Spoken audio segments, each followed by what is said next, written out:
कहानी की शुरुआत में हम पॉल को देखते हैं जो इस वक्त शहर में अपना सामान इकट्ठा कर रहा था। तभी अचानक से वार्निंग सायरन बजने लगे। वो जल्दी से खाली सड़कों पर भागने लगा। जरूरत पड़ने पर छुप गया। वो हर तरफ से आ रही चीख पुकार और तोड़ फोड़ की आवाजों से बचता हुआ निकल रहा था। धीरे धीरे पूरा शहर काले धुएं से भर गया। जल्द ही पॉल एक गांव के पास अलग थलग घर में पहुंच गया। वहां उसे दो छोटे मासूम बच्चे मिले। उसने दोनों को उठाया और कहा कि सब कुछ ठीक हो जाएगा। 15 साल बीत गए और अब दोनों लड़के काफी बड़े हो चुके थे। हर दिन वो एक ही रूटीन फॉलो करते। दिन में वो सामान लेने बाहर जाते, लेकिन रात होते ही पूरी तरह से घर के अंदर छुप जाते। जैसे ही सूरज डूबने लगा, जोसेफ ने सभी खिड़की दरवाजों पर लकड़ी के फट्टे लगा दिए और अपने कुत्ते रॉको को घर के अंदर बुला लिया। पॉल बाहर इंतजार कर रहा था अपने दूसरे बेटे थॉमस के वापस आने का। उसने थॉमस को लेट आने पर बहुत डांटा। थॉमस ने बताया कि मैं पास के फार्म पे रहने वाले रोज परिवार की मदद कर रहा था। फिर तीनों ने खाना खाने से पहले सभी दरवाजे और खिड़कियां पूरी तरह बंद कर दी।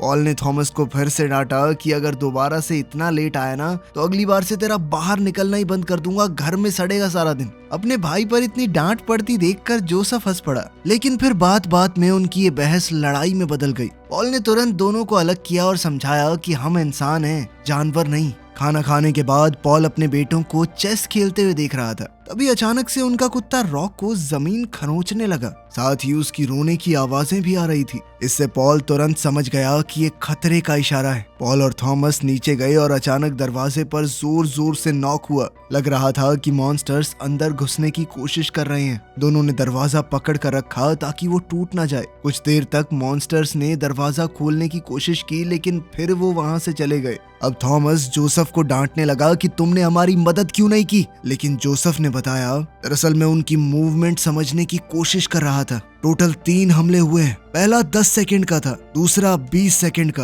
और तीसरा सिर्फ और सिर्फ 1 सेकंड का। मेरे हिसाब से पहला सिर्फ टेस्ट था। वो देखना चाहते थे कि अंदर घुसना आसान है कि नहीं। दूसरी बारी में उन्होंने असल में जोर लगाया है और तीसरा तो बस गुस्से में वो हाथ मार के चले गए दरवाजे पर। अगली सुबह उन्होंने दरवाजा देखा और लकड़ी पर गहरे पंजों के निशान मिले। ये दरवाजा एक और रात का हमला नहीं झेल पाएगा। इसीलिए पॉल और दोनों लड़के लकड़ी ढूंढने के लिए बाहर गए। उन्हें जो भी सामान मिला वो घर ले आए। थॉमस इस वक्त लकड़ी काट रहा था और पॉल जोसेफ को देखने गया, जो इस वक्त वर्कशॉप में कुछ बना रहा था। काफी पूछने के बाद जोसेफ ने बताया कि मैं एक गाड़ी बनाने की कोशिश कर रहा हूँ। मुझे इस तरह बंद और डरा डरा महसूस करना पसंद नहीं है। लेकिन उसकी गाड़ी चल नहीं रही थी। लेकिन ये सब देखकर पॉल बहुत इम्प्रेस हुआ। उसने गाड़ी को ध्यान से देखा और थोड़े बदलाव किए, जिसके बाद गाड़ी आखिरकार स्टार्ट हो ही गई। खुशी के मारे पॉल लड़कों को ड्राइव पर ले गया और उन्हें गाड़ी चलाना सिखाया। लगभग 1 घंटे बाद वो लोग घर वापस आए। पॉल ने देखा कि खिड़कियां अभी भी काफी कमजोर हैं, इसीलिए उसने लड़कों को नदी के पास सामान लेने भेज दिया। इससे थॉमस गुस्सा हो गया, क्योंकि आज पहले बात हो गई थी कि वो पड़ोसियों के फार्म पर जाएगा। लेकिन पॉल ने कहा कि ये काम ज्यादा जरूरी है। अब दोनों भाई गाड़ी में निकल गए। थॉमस ने जोसेफ से कहा कि ये काम तू अकेला भी कर सकता था, लेकिन पॉल ने मुझे सिर्फ इसलिए भेजा है क्योंकि तू नाकारा है, कुछ कर नहीं पाता अकेले। इस पर जोसेफ ने कहा कि मुझे किसी के सुपरविजन की जरूरत नहीं है, मैं खुद कर लूंगा,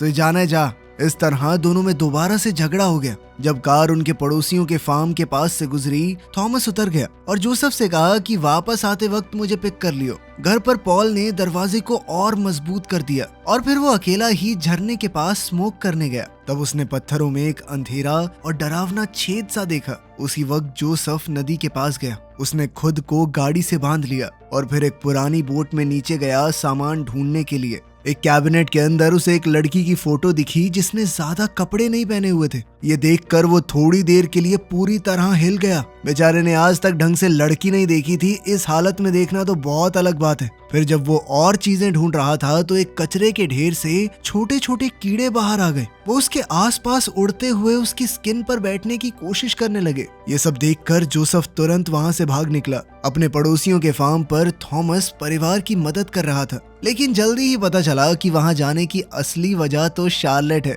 जो वहां के मालिक की बेटी है। वो दोनों एक दूसरे को पसंद करते थे। जल्द ही वो फार्म के आसपास घूमने लगे। शार्लेट ने थॉमस को एक रस्सी दिखाई जो पेड़ से बंधी हुई है। उसने बताया कि बचपन में मुझे सिर्फ तब बाहर खेलने दिया जाता था जब मैं इस पेड़ से बंधी हुई होती थी। इस तरह वो एक सीमित दायरे में दौड़ सकती थी। फिर दोनों आपस में बात करने लगे कि आखिर पिछली दुनिया खत्म कैसे हुई होगी, इंसानों का राज कैसे खत्म हुआ होगा। जब थॉमस के जाने का वक्त हुआ तो शार्लेट बहुत जोर से उससे लिपट गई, लेकिन सूरज डूब रहा है तो जाना तो होगा।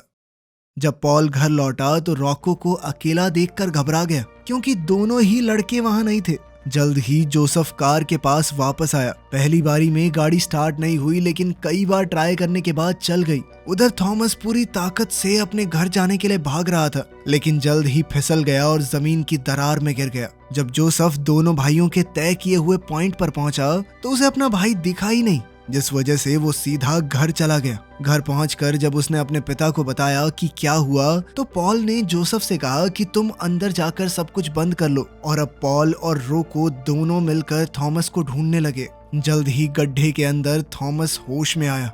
उसका शरीर बहुत ज्यादा घायल था। उसने लाइटर जलाया और आसपास देखना शुरू कर दिया। तभी उसने देखा कि दीवार के एक छेद से एक क्रीचर अपना हाथ निकाल रहा है। वो जोर से चीखा और उसकी आवाज पॉल और रॉको ने भी सुन ली। धीरे धीरे थॉमस ने छोटा सा चाकू निकाला और उस क्रीचर के हाथ पर वार किया, जिसके बाद क्रीचर अपना हाथ वापस खींचकर वहां से चला गया। लेकिन जैसे ही थॉमस पीछे हटा, ऊपर से एक दूसरा क्रीचर आया और उसका चेहरा पकड़ लिया। इससे थॉमस को सांस लेने में दिक्कत होने लगी। बेहोश होने से पहले ही पॉल आ गया। उसने क्रीचर को खींचकर अलग किया और तुरंत मार दिया। ये पता करने के बाद कि थॉमस ठीक है, पॉल और रॉको को एक सुरंग मिली जो सीधा नदी के किनारे तक जा रही थी। अंधेरा होने की वजह से जंगल से भागना खतरनाक है, इसीलिए उन्होंने फैसला किया कि सुबह तक गड्ढे में ही रहेंगे और एंट्रेंस को पूरी तरह बंद कर देंगे। उन्होंने क्रीचर्स की आवाज सुनी जो गड्ढे के अंदर आने की कोशिश कर रहे थे, इसीलिए उन्होंने आग तैयार की। तभी अचानक से जमीन हिलने लगी।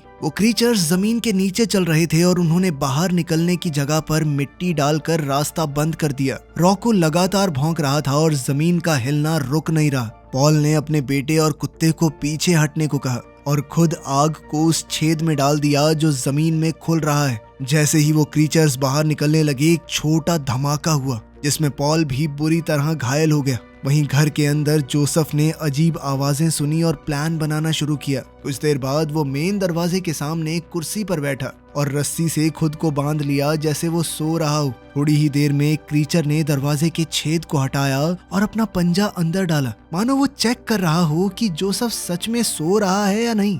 जब जोसेफ हिला नहीं तो वो क्रीचर पूरी तरह अंदर आ गया। तब जोसेफ ने रस्सी खींच दी और ऊपर से लगा हुआ ट्रैप गिर गया, जिसमें वो क्रीचर फंस गया। अपनी इस चाल से खुश होकर जोसेफ ने केज को कपड़े से ढक दिया और सो गया। सुबह हुई, लेकिन जब पॉल और थॉमस वापस नहीं आए तो जोसेफ घबरा गया और गाड़ी लेकर उन्हें ढूंढने निकल पड़ा। उस वक्त थॉमस ने गिरी हुई मिट्टी हटाकर रास्ता खोला और अपने जख्मी पिता को बाहर खींचने लगा। रॉको भी बाहर आया और गाड़ी की आवाज सुनकर जोसेफ तक पहुंच गया और उसे जल्दी से अपने भाई और पिता तक ले गया। जल्द ही दोनों भाई मिले और पॉल को गाड़ी में बैठाकर घर ले गए। बड़े ध्यान से उन्होंने पॉल को बेड पर लेटा दिया। बात करते वक्त थॉमस ने ट्रैप देखा और कपड़ा हटा दिया। कपड़ा हटते ही वो क्रीचर पागल सा हो गया। जोसेफ ने तुरंत कपड़ा वापस डाल दिया और कहा कि रोशनी से इस क्रीचर को दर्द होता है। वो पॉल के जख्मों का इलाज करने लगे। जोसेफ ने बताया कि पिछली रात ये क्रीचर सिर्फ 8 सेकंड में अंदर आ गया था, जो कि अब तक का सबसे तेज टाइम है। उसे लग रहा था कि एक दूसरा क्रीचर भी आया और चला गया। उनका बर्ताव बहुत तेज बदल रहा था और अब जोसेफ को लगने लगा कि कुछ तो गड़बड़ है। इस पर थॉमस ने कहा कि ये क्रीचर्स समझदार हैं। कल हमने गड्ढे में कई क्रीचर्स मारे थे, शायद वो बदला लेने आए हों। लेकिन जोसेफ कहने लगा कि हमने मत बोल, पापा ने मारे होंगे। तूने तो सिर्फ उनकी जान जोखिम में डाली है। जैसा कहा गया था वैसा किया नहीं गया ना तुझसे। इस पर थॉमस चिढ़ गया। उसने कहा कि मैं दिखाता हूँ तुझे कि मैं भी मार सकता हूँ इन क्रीचर्स को। और अब वो कैद किए हुए क्रीचर को मारने के लिए तैयार हो गया। जोसेफ ने उसे रोका क्योंकि वो क्रीचर को स्टडी करना चाहता है। दोनों के बीच में झड़प हो गई और वो क्रीचर भागकर बेड के नीचे छुप गया। जब वो क्रीचर बाहर आया तो रॉको भौंकने लगा। वो क्रीचर हमला करने ही वाला था कि तभी जोसेफ ने उसे पकड़ लिया और थॉमस ने कुल्हाड़ी से उसका सर काट डाला। लेकिन अभी भी जोसेफ उस जीव के बारे में और जानना चाहता था। इसीलिए उसने बॉडी को वर्कशॉप में ले जाकर काटना शुरू किया। लेकिन इतना काटने के बाद भी उसे समझ नहीं आया कि ये जीव है क्या। तब थॉमस ने कहा कि हमें पॉल को शार्लेट के घर ले जाना चाहिए, उनके पास जगह ज्यादा है और दवाइयां भी। जोसेफ को लग रहा था कि रोज फैमिली शायद उनकी मदद नहीं करेगी, लेकिन थॉमस उसे जबरदस्ती ले गया। वो पॉल को कार में डालकर फार्म पर ले गए। वहाँ शार्लेट के माँ बाप ने पॉल को देखकर कहा कि हमारे पास दवाइयाँ नहीं है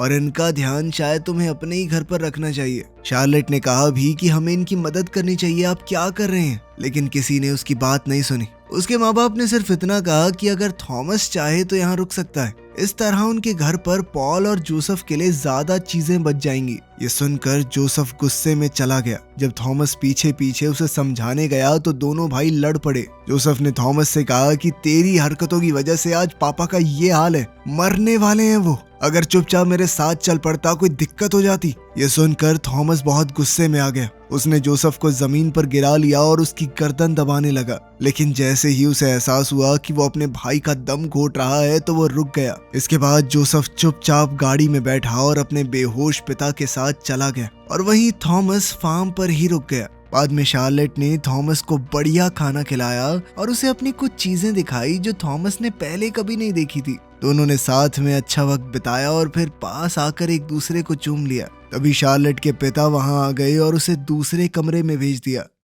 घर वापस जाते वक्त जोसेफ ने देखा कि भेड़ें डर के मारे भाग रही हैं और जमीन पर मिट्टी के ढेर बने हुए हैं। इसका मतलब साफ है कि वो क्रीचर्स जमीन के नीचे से आ रहे हैं। जब वो घर पहुंचा उसने दीवार के पास एक मिट्टी का रास्ता देखा। ये देखकर वो थोड़ा डर गया कि मॉन्स्टर्स उसके घर के नीचे भी हो सकते हैं। अपने पिता का थोड़ा ख्याल रखने के बाद जोसेफ वर्कशॉप में गया और एक नए प्लान के हिसाब से चीजें इकट्ठी करने लगा। उसने सारी खिड़कियां बंद करनी शुरू कर दी। घर के अंदर चलते हुए वो अचानक से कारपेट पर पैर रखते ही गिर गया। उस कारपेट के नीचे एक बहुत बड़ा छेद था। अब जाकर उसे समझ आया कि मॉन्स्टर्स उसके घर के अंदर पहले ही आ चुके हैं। वहीं दूसरी ओर उनके पड़ोसियों के फार्म पर शार्लेट ने थॉमस को किचन में चीजें ढूंढते हुए देखा। थॉमस अपने पिता को लेकर बहुत परेशान था, इसीलिए वो यहाँ से दवाइयाँ लेकर वापस जाना चाहता था। शार्लेट ने उसे दवाई ढूंढकर दे ही दी।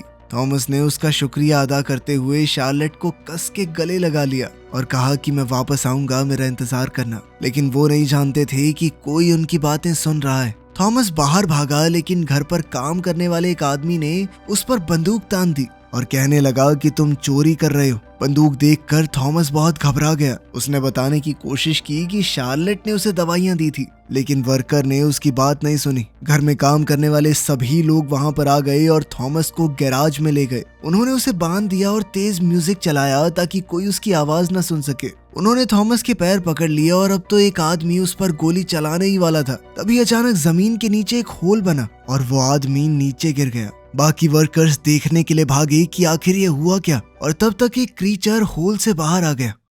फार्म पर शार्लेट के माँ बाप अजीब आवाजें सुनकर जाग गए। उसके पिता एक मोमबत्ती लेकर देखने गए। तभी अचानक एक क्रीचर कमरे में आया और उस पर हमला बोल दिया। उसकी कैंडल नीचे गिर गई जिससे घर में आग लग गई। वो मॉन्स्टर कभी शार्लेट की माँ कभी उसके बाप पर कूद कूद कर वार कर रहा था। शार्लेट के पिता ने हिम्मत करके क्रीचर को पीछे खींचा और माँ जल्दी से अपनी बेटी को ढूंढने भागी, लेकिन मॉन्स्टर ने उसे भी पकड़ लिया और फिर शार्लेट की माँ के ऊपर उल्टी कर दी। जिसके बाद तो उसने बुरी तरह हमले करने शुरू कर दिए। शार्लेट ने अपने कमरे से कुछ आवाजें सुनी, लेकिन तब तक उसके माँ बाप को मार दिया गया था। जब सब कुछ शांत हो गया तो शार्लेट बाहर आई। जमीन पर खून के निशान देखकर वो बहुत ज्यादा डर गई। उन निशानों का पीछा करते हुए वो बाथरूम तक पहुंची, जहां वो क्रीचर उसके माँ के शरीर को अपनी पीठ पर उठाए हुए था। गैराज में बहुत से लोग क्रीचर से लड़ने की कोशिश कर रहे थे, लेकिन वो जीत नहीं पा रहे। एक एक करके वो सभी मारे गए। जो भागने में कामयाब हो गए उनका भी पीछा किया गया। अब तो वहां पर बहुत सारे क्रीचर्स आ चुके थे। थॉमस को वहीं पर बांधा गया था तो वो छटपटाने लगा। उसने पूरा जोर लगाकर लकड़ी का वो हिस्सा ही तोड़ दिया जिससे वो बंधा था और आखिरकार अपने हाथ खोल लिए। तभी एक क्रीचर आया, लेकिन इससे पहले वो हमला करता शार्लेट ने उसे गिरा दिया। अब दोनों भागकर वहां से बाहर निकले। थॉमस ने देखा कि घर जल रहा है। शार्लेट ने दुखी होकर बताया कि उसके माँ बाप मर गए। फिर दोनों ने मिलकर फैसला किया कि वो थॉमस के घर पर जाएंगे। उधर जोसेफ ने गड्ढे में बहुत सारा फर्नीचर डाल दिया ताकि थोड़ा समय मिल जाए। उसने अपने बेहोश पिता को देखा और कहा कि मैं आपको कुछ नहीं होने दूंगा। फिर वो लड़ाई के लिए पूरी तरह तैयार हो गया। तभी अचानक से मेन दरवाजा खुला, लेकिन वहाँ पर थॉमस और शार्लेट थे। जोसेफ ने कहा कि भाई तेरी मदद चाहिए, बहुत जरूरी काम है। इस दौरान पॉल भी जाग गया। उसने दवाई ली और अपने बेटों से कहा कि लड़ना बंद मत करना। जोसेफ ने सबको अपना प्लान बताया। उसने सबके गैराज से फ्यूल कैंस इकट्ठा किए। रॉ को भौंकता रहा ताकि खतरे का पता चल जाए। वो एक पुराने फ्रीजर को भी धक्का देकर घर के अंदर ले आए। थॉमस और शार्लेट ने बाकी खिड़कियां बंद कर दी। जोसेफ ने फर्नीचर का एक बड़ा ढेर बनाया और उस पर सारा फ्यूल डाल दिया। उसके ऊपर बम रखे और अपने पिता की जलती हुई सिगरेट भी रख दी। अचानक से उस होल को कवर करने वाला पूरा ढेर हिलने लगा। साथ ही एक क्रीचर चिमनी के रास्ते से उस कमरे में आ गया जहां पर पॉल था। एक और मॉन्स्टर होल से निकला। जब वो दरवाजे से गुजरा, थॉमस ने उसे पीछे से चाकू मारा। क्रीचर ने पलटकर हमला किया, लेकिन थॉमस ने फिर से चाकू उठाया और उसके सर पर मारा। इस बार वो क्रीचर सच में मर गया। तीसरा क्रीचर शार्लेट के पास गया, लेकिन उसने बंदूक से हमला करके उसे गिरा दिया। वो मिलकर फ्रीजर को धक्का देने लगे। तभी अचानक पीछे का दरवाजा खुला और पॉल वहां पर पहले से खड़ा था, पूरी तरह खून से भरा हुआ। उसने चिमनी से आ रहे मॉन्स्टर को मार दिया था। पॉल ने शार्लेट की पिस्टल ली और जमीन पर कई बार फायर किए। उसने नीचे मौजूद क्रीचर्स को गोली मारने की कोशिश की, लेकिन मॉन्स्टर्स बहुत ज्यादा थे और अब वो निकल कर हॉलवे में आने लगे। पॉल ने सबसे पहले आए क्रीचर पर अपने बैट से जोरदार हमला किया, लेकिन तभी उसकी आवाज से पूरा झुंड ही उसकी तरफ टूट पड़ा। पर उन सब का वजन बहुत ज्यादा था। पॉल ने जैसे ही सबसे आगे मौजूद क्रीचर को लात मारी, इतने में फ्लोर टूट गया और सारे क्रीचर्स नीचे गिर गए। कुछ अभी भी खड़े थे, लेकिन लड़कों ने उन्हें मार दिया ताकि पॉल को कुछ ना हो। पॉल ये देखकर हैरान हो गया कि तीनों कितनी अच्छी तरह काम कर रहे हैं। अब तीनों बच्चे और रॉको फ्रीजर की तरफ भागे, लेकिन पॉल उनके साथ नहीं गया। उसने दरवाजा बंद किया और वहीं रुक गया ताकि बाकी लोग भाग सके। वो तीनों फ्रीजर के अंदर छुप गए। पॉल को वो वक्त याद आया जब उसने बच्चों को गोद में उठाया था। तभी अचानक से क्रीचर्स का एक नया झुंड वहां आ गया। पॉल ने उनका ध्यान अपनी तरफ खींचा। तभी फर्नीचर से भरा हुआ वो छेद अचानक से फट गया। पूरा घर नीचे गिर गया और जलने लगा। फ्रीजर घूमते हुए दरवाजे तक गया। जब फ्रीजर आखिरकार रुक गया तो लड़के बाहर निकले और घर के बचे हुए टुकड़ों में पॉल को ढूंढने लगे। तभी अचानक से एक क्रीचर बाहर आया। उससे बचने के लिए सब लोग गाड़ी की तरफ भागे और मौका मिलते ही वहां से चल पड़े। लेकिन अब उन सभी जलते हुए क्रीचर्स ने एक साथ मिलकर एक टायर की शेप ले ली थी। शार्लेट ने कई बार गोली चलाई, लेकिन कोई फायदा नहीं हुआ। पर फिर आखिर में जब वो क्रीचर्स बहुत करीब आ गए तो शार्लेट ने अपनी राइफल उल्टी पकड़कर जोर से मारी, जिससे वो गोला टूट गया और सभी क्रीचर्स जमीन पर गिर पड़े। कुछ मील दूर जाकर उन्होंने गाड़ी रोकी। सबने आसमान की तरफ देखा, सितारे चमक रहे थे। ये पहली बार है कि उन्होंने रात का आसमान इतनी शांति से देखा, क्योंकि पहले तो वो हमेशा रात में घर के अंदर ही रहते थे। खैर, अगली सुबह वो लोग घर की लोकेशन पर पहुंचे। उन्होंने फैसला किया कि वो यहाँ दोबारा घर तो नहीं बनाएंगे। उन्हें वहाँ जो भी काम की चीजें मिली वो ले ली। फिर उन्होंने अपने परिवार वालों को दफनाया और आखिरी अलविदा कहा। इसके बाद वो तीनों और रॉको गाड़ी में बैठकर निकल गए, नए लोग और किसी नई जगह को ढूंढने की उम्मीद में। वीडियो पसंद आई तो लाइक कर देना, चैनल को सब्सक्राइब कर लेना। मिलते हैं अगली वीडियो में।